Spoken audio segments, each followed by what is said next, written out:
obviously, for those of you watching on YouTube, please subscribe to the channel, like the video, drop your comments down below, share it if you can. All of that helps with the algorithms. For those listening on Spotify, Apple, or any of the other podcasting platforms, please follow, give us a 5-star review. All of that stuff helps grow the podcast and get us out there in front of more viewers and listeners. So yeah, greatly appreciated. All right, let's get into the previews then. Obviously, the big game this week, Arsenal versus United at the Emirates.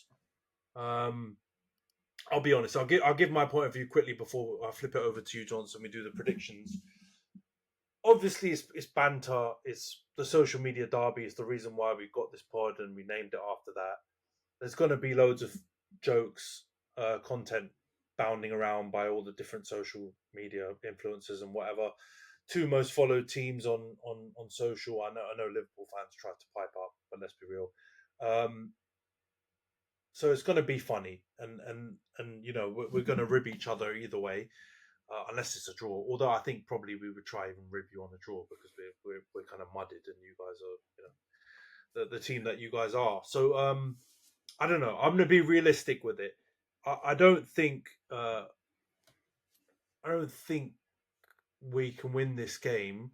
I think there is a reality where we could maybe get a draw. You guys have had these games at home where you haven't quite hit the levels that you're looking to hit, and teams have managed to get draws against you. So I won't rule that out, but I don't like the matchup of our current team against yours in a lot of positions. I don't see how our attacking players can cause you tons of problems. I mean, a prime Rashford in his height of his purple patch maybe caused us plenty of problems. But even then, we didn't win that game.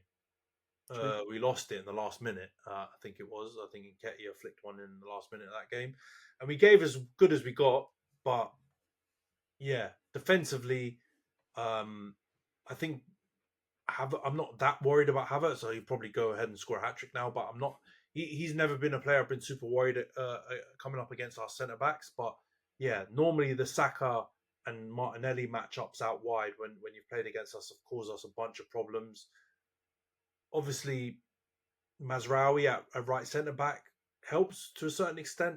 I think I'm not that as worried on the left your left wing, but I am worried on your right wing. And you mentioned a little bit earlier, like Saka controlling the ball with his shin and his knee and bobbling or whatever. He's starting to develop that little bit of that, Alexis Sanchez Suarez kind of. He's not really controlling it in the most elegant way, but it's bouncing off his ball sack or his inner thigh and his left knee and his right ankle and his left big toe or whatever, and he's still got it. He doesn't lose it. He keeps it with him, and then he does something with it. And in terms of efficiency, it's unbelievable. Like we said, he was involved in nearly every goal that you guys scored at the weekend. It was the same in Sporting. He was good again. It was the same against Forest. He was unbelievable in that game as well. So, yeah. I'm very worried about that, and your defense. I know you've been leaking goals in, but I still think your defense is good enough if they lock in to keep attacking players quiet. And I think if we play Rasmus, I think it weirdly doesn't work out and match up very good because they're going to pull him into the wrestling WWE match, Hell in a Cell style that he likes to get into, and it's not going to go well for him. So. Yeah, I'm not that optimistic, but at the same time, I'm saying that like not downtrodden is to be expected. All right, or I'll get the violins out and talk about how we've mudded and we've got a new manager for 2.5 weeks, and you're in phase 5 of your process. But like that, like if you take away the banter parts and you strip it down, that is true, right? Like you guys have had your manager for 5-6 years. You've got a clear style of play. You're going for titles. We're at different places in our journeys of our teams, and so I would expect you to win. So I'll throw my prediction out quickly before you give your preview, but I think I'm going to go for Arsenal to win 3-1. But yeah, I wouldn't be like absolutely shocked if it was a draw. But I do think that's the best that we can hope for. I think that's fair enough. I've got to make 2 caveats to things you said. Number one, just before anybody gets it in their head that they're going to start calling Saka some like bobbler. He also controls the ball very well a lot of the time too. I think in the Sporting game, he pulls one out of the sky, dribbles around people. It's not Yeah, always he's the, got like, that the in his bag. sexiest of dribbling. He's not like bloody Cristiano Ronaldo at Man United, of course. But he also can control the ball well. And he seems to be, as you say, seems to be able to also control the ball with parts of his body that a lot of other people can't control control the ball with. But just before anybody catches on, any Liverpool fans that might be watching, he's not a bobbler, right? It's just like everybody jumped on that bloody limping thing. He limped at the end of that game, and he had 2 assists and a goal. So where are He is you a at now? limper, though. He's a limper. Yeah, but that was not the problem, right? The problem was that everyone said It's that he not a limps problem, as it's an just no, true. no. They say that he limps as an excuse when he's losing, No, and he he limps all limped. the time. He limped. That's my point. He limps all the time because he's getting hacked down by a man like Cucurella every 5 seconds and getting double teamed by this, that, and the other, and Caicedo's chomping him down here, there, and everywhere else. So I'm just saying, before anybody jumps on it, and I see it all over Twitter that Saka's a bloody shinner or whatever else you guys want to say, he also controls the ball well. So correction number 1. Correction number 2, I agree with you on like the phases. I definitely agree that like we should be further along based off of the length of time that we've had with the manager, and the I guess what you could say is like the amount of time that the players have had with that manager, the amount of signings that we've been able to make specifically for the style that we're playing, etc., etc.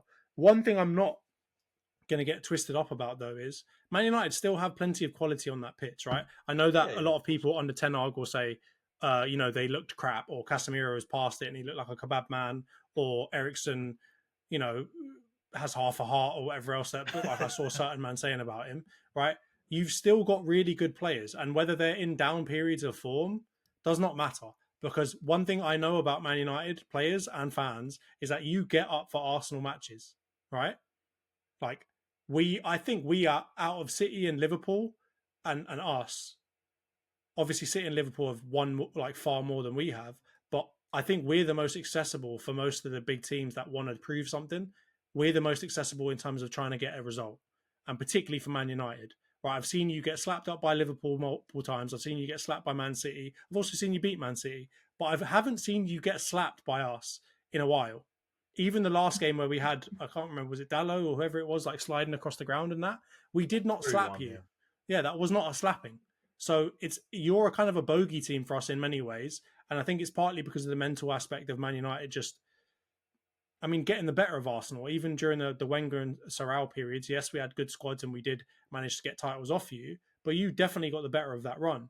And as a result, I think there's like a mental thing about this tie that you're kind of our bogey team. Even it doesn't matter how good we're playing, we could win the Champions League and we could still go to you the week after and lose. So I'm under no like false impressions about what this game could be, and I still think you've got enough quality in terms of the people like Rashford, people like Bruno. As much as everybody wants to complain about these players, they've still got really high potential. Otherwise, they wouldn't be playing for Man United, right? This ain't no Dan James. These are people that had the potential to and still have the potential to be like class Man United players. So I'm not going to go for 3-1. I'm actually going for a 2-1. I think it will be closer than you think it will be. And that's just because of the fact that I think we concede goals. I don't think we look infallible right now. So I've just got to hope that we are going to tear your defence apart. And I'm hoping that you'll give up a similar number of chances that you do, or that you have done against Ipswich, Bodo Glimt, and Everton, and that we can just capitalise on them. So, yeah, I don't think it's going to be so clear cut as maybe you might think, but yeah, I still think we've got enough quality to win. But one last thing I'm going to say: dark horse prediction. Jared Gillett is on VAR. A known Liverpool fan, screwed us before.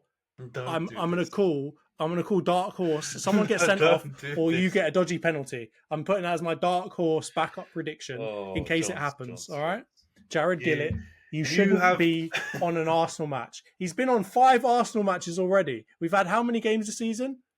14 or whatever. You've done so well not to go down the AFTV path of like conspiracy theories.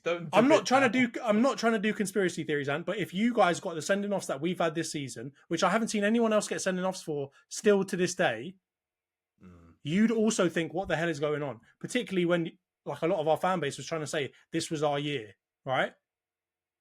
Man City, the first time ever. I get it. They're flopping. And it's our chance to do it, and then we get some rough ones, right? Even that bloody free kick against Emerson, right? Not a foul. I know, but those free kicky ones, like No, I fair get enough. it. That I There's get still a it. lot That to it's a do to sum. score, but It's getting a people sum sent of off and penalties and all that is no. I nuts. get it. It's just the free kick one. When I saw it, I was like, "Come on, you guys are better than this." But it's not a free kick. But those kind of decisions, the refs get them wrong They all the happen. time, right? No, I But I understand. get it. It's because of But the red other cards ones, is and you've different, seen correct? some other things happen, and the 2 and 2's not equaling 4 at the moment when it comes to the PGMOL, and I get it. But And then yeah, add all of that, like the let's coot see. stuff and all this other stuff Oh, happening. that continues. We won't get into But that, this is but what I mean, right? Like, yeah. there's more and more reason for a lot of people to think there's something dodgy going on, and I think we've probably got this season at least one of the best cases to be a conspiracy theorist. But as I said, it's a dark horse backup prediction, but I'm still going for 2-1 Arsenal. Yeah. By the way, by 3-1, I don't think it will be like an absolute slapping. Like last year finished 3-1, and at 1-1 we scored a goal that was very close to being onside and would have made it 2-1. So like Yeah, it could it have been was a fine different game if he margins. was Like the onside. Yeah, Jesus thing was like the last kick of the game yeah, that was after garbage Rice time. had scored Made it look like better with the than it previous actually last was. kick of the game. Yeah. Yeah, So it can be tight, but I just feel like you guys have found your attacking flair again, and I feel like it's going to be a lot for us to cope with. And you've yeah, also we got a aren't. couple of big suspensions, haven't you? What Mainu Well, and yeah, Mark we've yeah. Lissandro. Also to mention, yeah, we've got this Lissandro out with 5 yellow cards, 1 game suspension. I think Cobby with the same thing. Yeah, So you're most likely going to see Luke Shaw come at left centre back. I would say if I'm going to make a prediction, and it should mean that Casemiro and Ugarte go into centre midfield. Other than that, honestly, your guess is as good as ours. Like I think we're all guessing in terms of what the lineup will be. He's chopped and yeah. changed so much that you would hope Ahmad is a shoe in for right wing back, and But Mazraoui's you never shoe know. in for right centre back. Yeah. Banana's obviously going to be in goal. De Ligt probably centre back. No idea if Dalot plays left wing. No idea who plays in the cam. Probably Bruno's the only one I could say is a certainty. But Yeah, is it other than going to be that, you don't know. Xerxes, Hoyland? Yeah, Who's going to play it's there all as over well? the It's a shop. difficult So one. we'll see how it And goes. I think on top of that, it'll I'm be going a to good say game. I really hope Gabriel is not injured because he Oh came off yeah, at half time after. They didn't say it was concussion protocol either. So I'm worried it might be something else. But I also know that because you get an extra concussion sub or whatever it is, right? But I also know that Arteta's a bit dodgy. Not dodgy, but he's trying to yeah. he's It could be playing lying. 4D chess out here. Yeah, So he it could might be. be trying to do something else. But him, obviously, Partey still out, Marino out. Obviously, we know that White's out and Tomiyasu is our version of Malacia at this point in time. So I don't know who's going to start, but I just really hope Gabriel plays. It will be big. It will be big because Yeah, if Kiwior is in there, I'd fancy our chances shaky. from an attacking standpoint a lot more Yeah, because he can be drawn into things and he's not quite as and he seems assured to as bring a Gabriel. bozo gene out of Saliba. I Yeah, I don't like suppose that that's either. what I said before. I think when Gabriel's there, he sets the pace, and he weirdly, even though he seems more agitated, I think he does actually calm the defense down Yeah, because he takes it on himself. And I think when he's not there, Saliba doesn't kind of realize what his role is anymore because Kyrgios a bit more withdrawn as well, like him, and then it kind of forces him out of his comfort zone, which is not a good thing. And you see him make some uncharacteristic mistakes and can be a bit sloppy. So if Gabriel is out, I'll tell you what, that will give me a big boost. I don't know if I'd jump away from us losing the game, but it would definitely give us a lot more confidence. So yeah, I don't know. I think he's doing the rope-a-dope because if it's concussion, that's bad because that means he has to miss this game because it's midweek. He's not got enough days to hit the recovery period. So you've got to hope it is some other kind of niggle, and they've just done it for that reason, and he's back for this game because otherwise, yeah, that would be a blow. I mean, he'd even be a race against time to play Fulham on the weekend because of the quick turnaround. So yeah. yeah, let's get on to the weekend's games then. We've got Forest on Saturday. You've got Fulham away on Sunday. We'll start with the Forest game. I'll tell you what, I think it's going to be really tough. Forest are really, really tight in defence. I'm not that worried about their attack at the moment because they've kind of slowed down a little bit in terms of their attack. Oh yeah, Chris Wood. It's your time Chris to Wood. shine now, mate. Penalties though, penalty scored on the weekend. No, You're I watched the game. They didn't create that many chances, right? It was quite actually.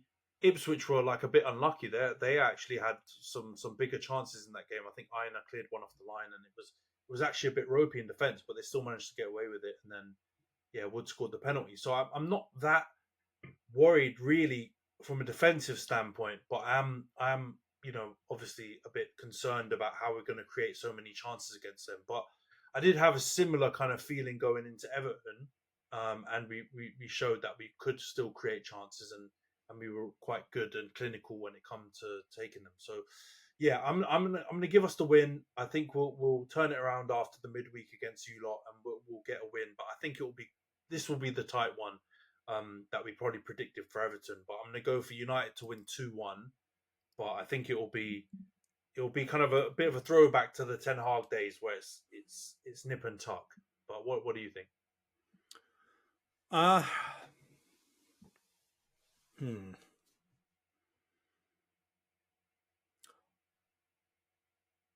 I'm going to go for 2-2.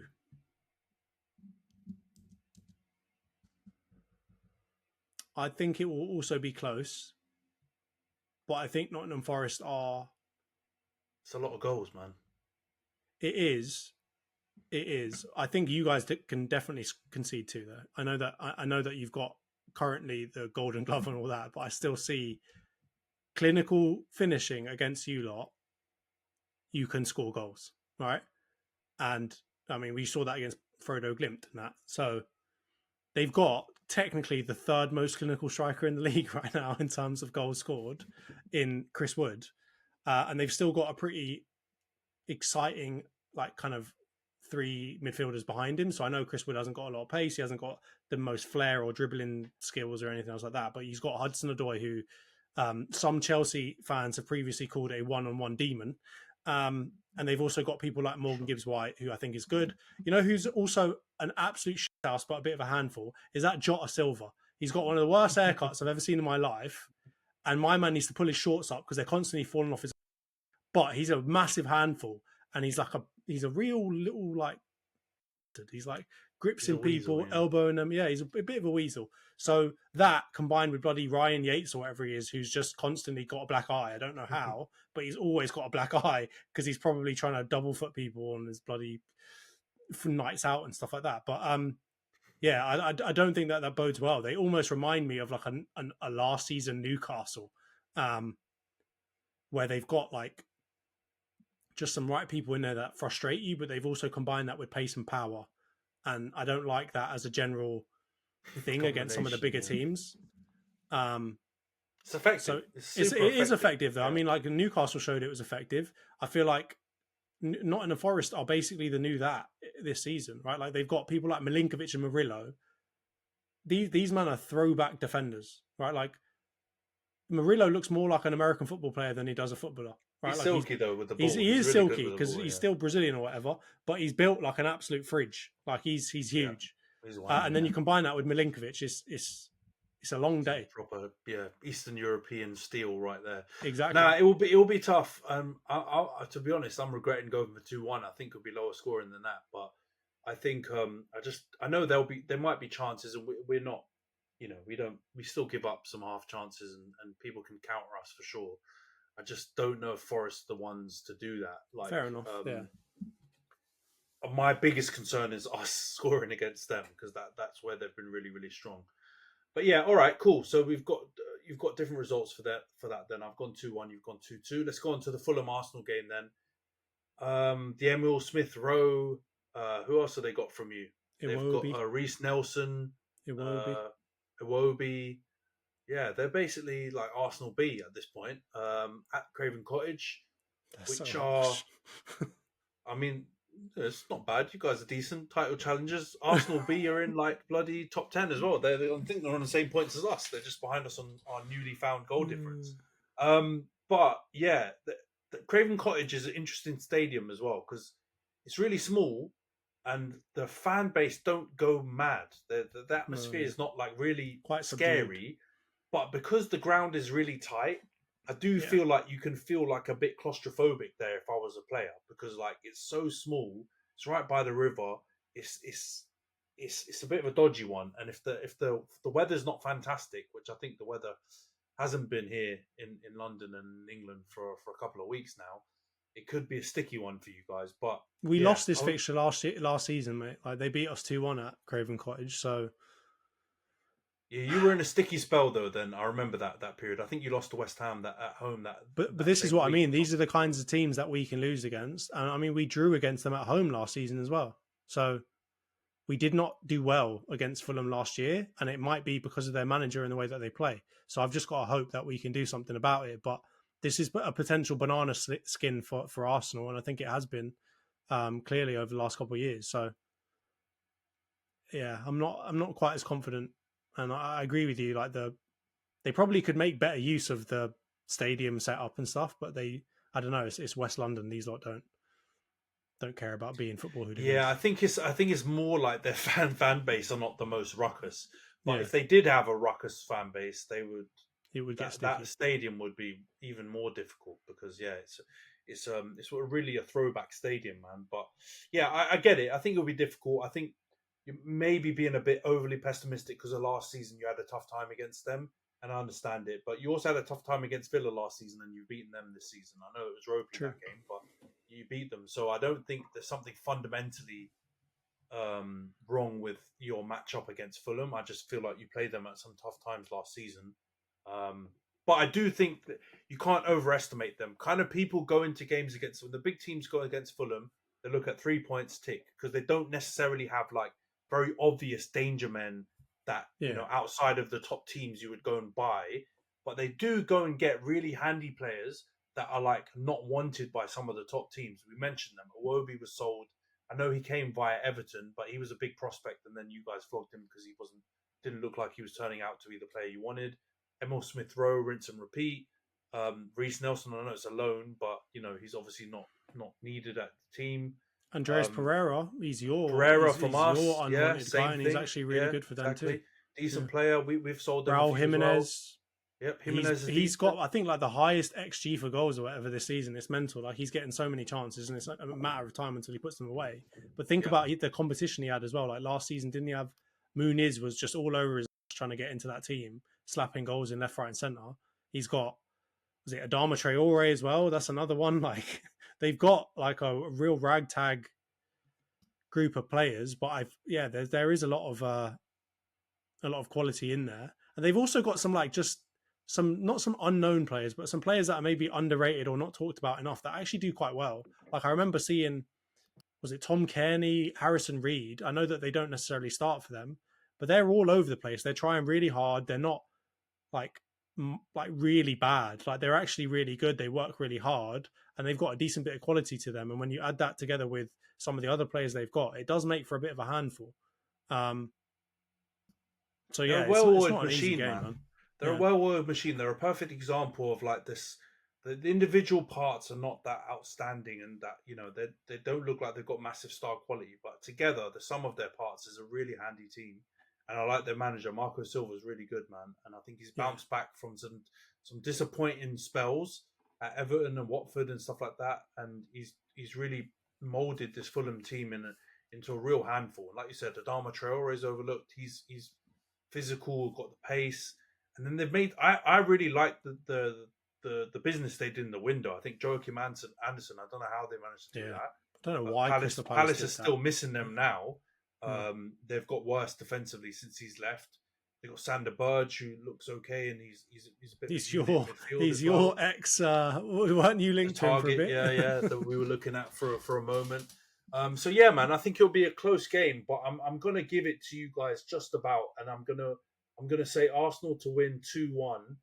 But yeah, I think it will be a right slog. It's never easy to get a win at Craven Cottage. So yeah, 2-1. What do you think, Johns? I'm actually going for the same score. That was exactly what I was going to say. And you know what? I was having flashbacks. You know what they did really well against us last season that I really hope they don't do again? They booted the life out of us. I remember Calvin Bassey cleared Yeah, I out remember about Bassi. four of our players, and they ended up with loads of yellow cards, if I remember correctly. So, and at the time they had bloody Palhinha as well, who was clapping people and somehow got away with no yellow card. They had Tosin as well, clapping people. So they just had a lot of people that were clapping us, and it worked really well.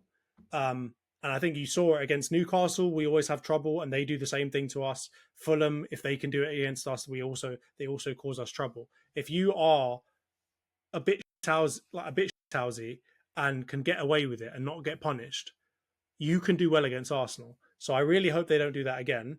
But yeah, I'm still going to go for a 2-1 win to us. I just think that, I think that we're going to have enough quality, but I don't think it's going to be an easy game. I think we're going to have our heads switched on, and I hope we start really fast again. Like, I really like being 5-2 up at the halftime, or I like winning at halftime. I really don't want to go in at like 0-0 or 1-0 down, because I really don't trust our capability to do crazy comebacks. I know that we've done a couple, but we ain't Liverpool where we're just going to like every week come back from a goal down like they were last season or whatever else. So I need us to go into halftime with a lead and then manage the game from there. Yeah, I think you're in a good place to do it, man. I understand it. The age old rough up Arsenal, and that's how you get a win. Still applies. Worked Or very has well for applied you up guys, until yeah. recently. But this current Arsenal team's probably in the best position you've ever been in terms of dealing with that. You've got units all over the pitch. You've got S houses. You've got people willing to do what it takes. Dark Arts FC, I've said a million times. That's not what I call them, but that's what other people call them. So you're in a position where you should be able to deal with it, right? If you're coming off a win against us as well, that'll be 4 wins on the bounce. Like, I just feel like that momentum will carry you through, even if Fulham give you a real tough game, which we're both predicting. I think you should still be able to get through it. Obviously, barring any injuries or suspensions or something mad that happens in the United game. I think you should be getting a win in that game and keep this gravy train going on. So yeah, all right, cool. So we're both gone 2-1. Quick scoreboard watch. Yeah, I'm further behind now. Unfortunately, I predicted Sporting. Yeah, I predicted They screwed Sporting you, to mate. come through, and no Amorim, no party. So yeah, they stink now, and you absolutely battered them. So yeah, none of us got correct scores. You got all of the scores, all the results right though.